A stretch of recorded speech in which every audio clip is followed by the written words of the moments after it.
ofii beekan of duratti hegeree biyya ofii arga. Gaafii fi deebii obbo Jawaar Mohammadii fi obbo Baqqalaa Garbaa waggaa tokko dura yeroo mana hidhaa Maakalaawii daawwachuuf dhaqan waliin taasisan qorataa seenaa jireenyaa qoratee isiniif dhiyeesse sheere waliif godhaa hayyoota kana dinqisiifadha. Baqqalaa Garbaatu Jawaariin akkas jedhe.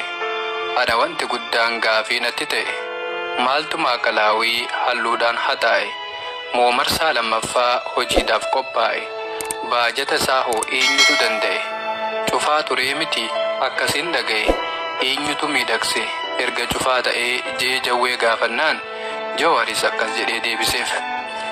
Anilleen hin beekuu duraan hin agarre bifa jijjiirrate an waansaa hin barre akkami halluunsaa duraan kanan turre jedhee Baqqee gaafannaan Baqqeen akkas jedhee himeef.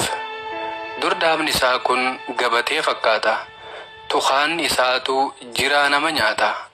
Ajaan mana kanaa baay'eedha ulfaata. Hantuun isaatu kanniisa fakkaata. Takfiin mana kanaa galaanaan morkata. Yeroo san iddoon kun baay'eedha fokkata jedhee Jawweef deebisee jennaan Jawween Baqqeen akkas jedhe. Dubbiin kun xiinxalaa nama barbaachisa. Har'a halluu dibuun maali kaayyoon isaa? Asitti jiksanii imimmaan hiyyeessaa? Cufneerra jedhanii miidiyaan beeksisaa? Maaltu saaqe seenee halluudhaan miidhagsa? Warri kun guyyaa kam cubbuu kana dhiisa jedhee Baqqee gaafannaan Baqqeenis akkas jedhee deebiseef.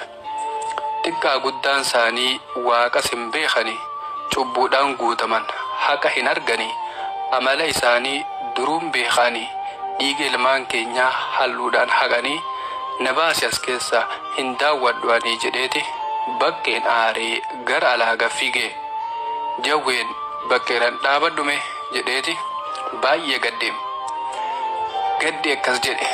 Lafa lubbuun gootaa itti balleeffame bakka seenaan dhiigaan itti barreeffame galma dhalli namaa itti dararame iddoo guddaan keenyatti xiqqeeffame mana qaamni namaa itti hir'ifame har'a hunda caalaa natti dhagaamee jedheeti Jawween imimaan qabachuu dadhabee gattaa'ee haraqqisee boo'ee. Baqqee fi Jawween walitti maramanii akkas waliin jedhan. Har'as dhugaan keenya dhoksuudhaaf yaalanii kan dhugaan barraa'e kan dhiigan barraa'e seenaa awwaalanii madaa saba kanaa maaliif hin yaalani maaliif dhugan hin hojjenne waggaa kuma jiraatanii jechuudhaan xumuran daawwannaa isaanii imimmaan coccobsaa galan karaa mana isaanii.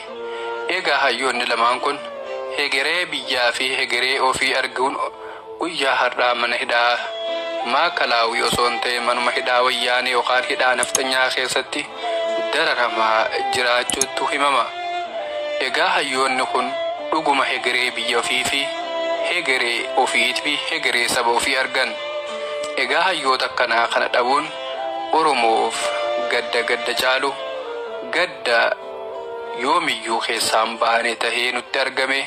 Egaa bakka jirtanitti du'aa godhaafi bakka jirtanitti namu akka uumaa isaa kadhatuuf abdii akka isinirraa qabu ulfaadhaa horaa bulaa.